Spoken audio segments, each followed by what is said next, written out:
Hey everyone, Wolf Lord Rho here. Before I begin today, a big thanks to Brian for the virtual gift voucher. Big thanks my man, I truly appreciate it, thank you very much. But, on to today. Today I thought we might as well just make this an unofficial Sons of Sanguinius week, and continue our look at the Flesh Tearers with Gabriel Seth, and his possibly accepting the Primaris Marines.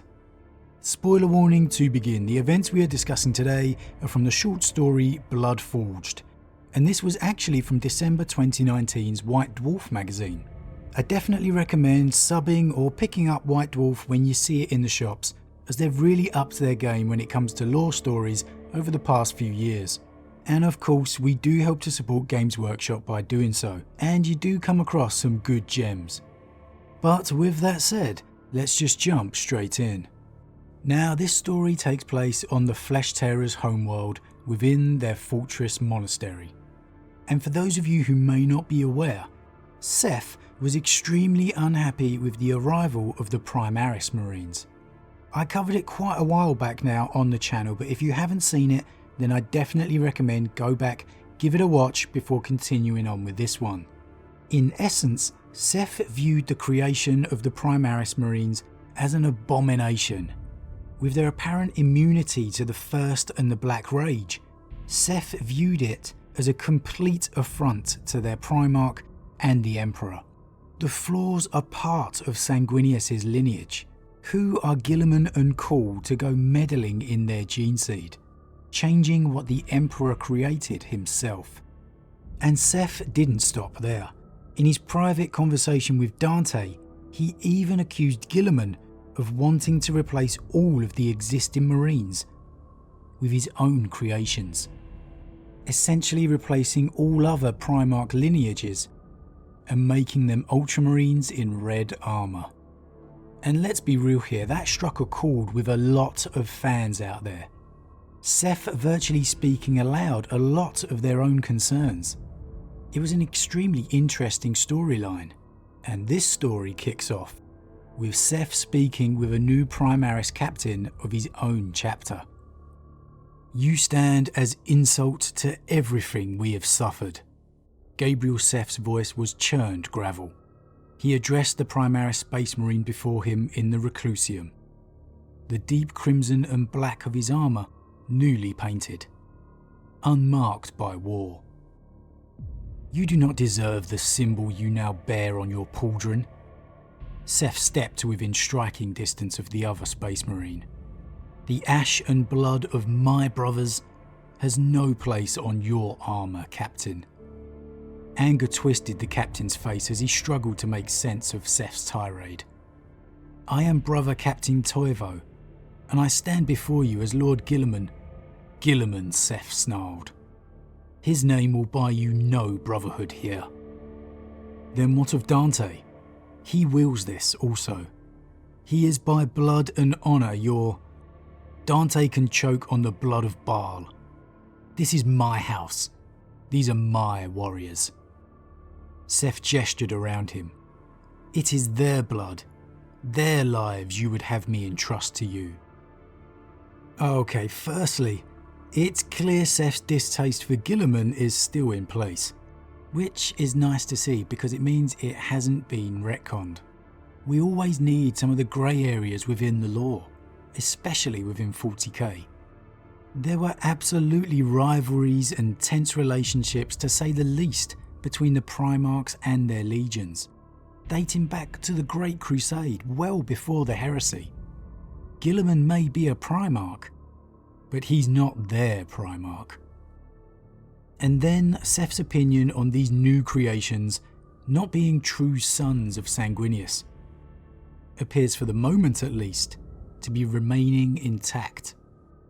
That it's the flaw that makes them what they are. And it's worth noting that we don't know whether this story takes place before or after the Primaris Marines have started to fall to the Black Rage, at least not yet in the story.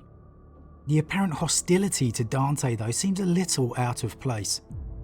Sure, they disagreed in their conversation about Guilliman and the Primaris, but the respect between the two had been earned, and was clear and evident in their last encounter. So perhaps this should be taken as more of a simple, "Sod Dante, this is my house, not his," as opposed to hostility at the man himself. Toivo is taken aback by the anger Seth is displaying to Guilliman and Dante. But Seth continues on. He knows that Guilliman is trying to heal them. But as far as he's concerned, their blood only weakens the chapter. And then something a little odd takes place. Toivo states that he's no happier than Seth, and that he would have gladly remained one of the unnumbered sons of Sanguinius. And that remark to me feels a little strange, and even dare I say gives more credence to Seth's argument. He hardly speaks like a true flesh-tearer, with nothing but loyalty to the chapter. Sure, he's a proud son of Sanguinius, no doubt. But where's the chapter loyalty here? I mean, yeah, okay, Seth is antagonising him, no doubt. But the lack of chapter brotherhood, which is normally ingrained within the Marines, certainly appears to be missing from Toivo. Compare that to the Brazen Drakes captain we covered, refusing to surrender to the Custodes in defence of a chapter he hadn't even met yet. It's worlds apart. Whether it's intended or an inconsistency, I'm not sure. But regardless, it makes for a stark contrast. Continuing on, Seth then taunts Toivo to just leave. But Toivo simply wishes he could, and comments for Seth to test him no further. But Seth replies that you are here to be tested, that if you are to stand with us, you will fight with me now. And Toivo reacts as you'd expect any Marine to. He's pretty taken aback again, calling it madness, refusing to fight his superior officer, until Chaplain Apollos appears, aiming a pistol at him, giving him no option. It's fight or die. Very well. Toivo widened his stance and edged to Seth's left. Your reputation precedes you, Chapter Master. I have heard tales of the unstoppable butcher, driven by rage and fury. A broken angel whose fists can crush ceramite. But here, now, you look small. Toivo kept moving, sizing up Seth. We Primaris were made to be better. Better than you. There is no arrogance in that. By the will of the Emperor and the labours of Lord Guilliman, I am simply stronger than you. Seth locked eyes with Toivo, eyes that had seen untold acts of violence and bloodletting, and grinned. Are you? Seth saw it then. A momentary flash on Toivo's face. Weakness. Doubt. And with that, Seth roars forward, smashing his fist into the Primaris Marine, raining blow after blow into him. Toivo gets an uppercut of his own off in return, but Seth shrugs it off with a, "Is that it?" And he continues his assault, absolutely relentlessly, just hammering blow after blow, before finally, Toivo loses consciousness, passing out to blackness.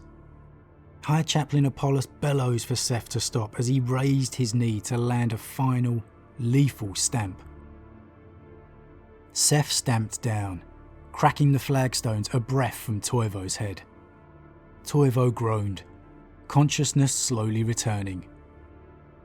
To fight as one of us is to strike first and keep on striking until only blood remains. Seth glared down at Toivo.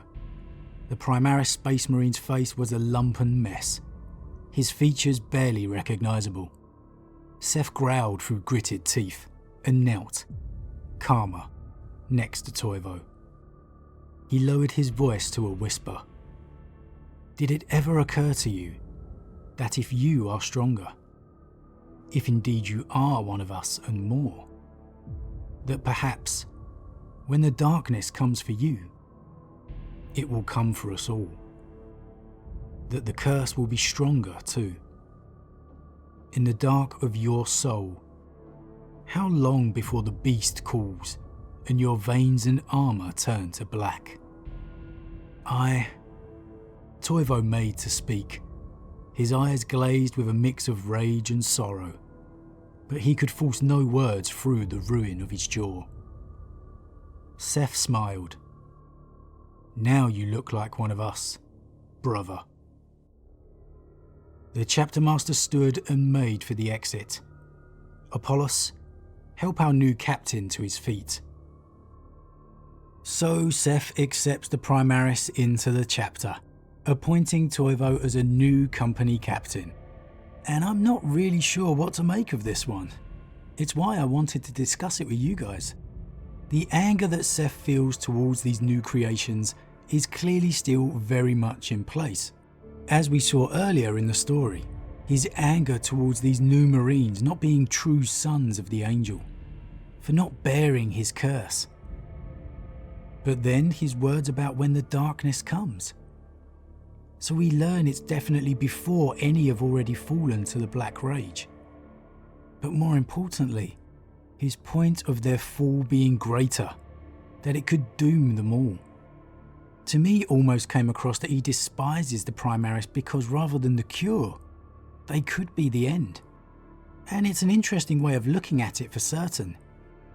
But this seemed to me to be the complete opposite of Seth's initial reason for despising the Primaris, which was because they were a cure, a replacement.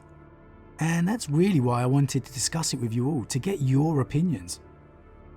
And the more I thought about this as I was preparing this, the more I settled on perhaps what the meaning of what Seth was trying to say. That it's more than size and muscles. The original Marines are stronger because of their spirit, because they fight and resist the rage. They have endured for 10,000 years of it. And perhaps the Primaris won't be strong enough to resist when called to answer. Or perhaps that's just me trying to make sense of it all in my head. Either way, Primaris flesh terrors are now the case. And I'd definitely like to take a look at this storyline moving forward. However, I get the feeling that this was the end of it. This was Seth begrudgingly accepting the new Marines into the chapter. And that's the end of it, for good or bad. Which, in my opinion, would definitely be a shame to completely scrap this storyline altogether. I understand they've clearly moved on from the Primaris versus classic Space Marine Civil War tease that they started with. But the conflicting emotions are what make good storylines.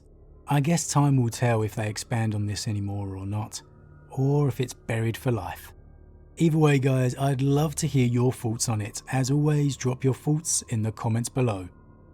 A huge thank you to all my subscribers. Your support really means a lot to me, it truly does.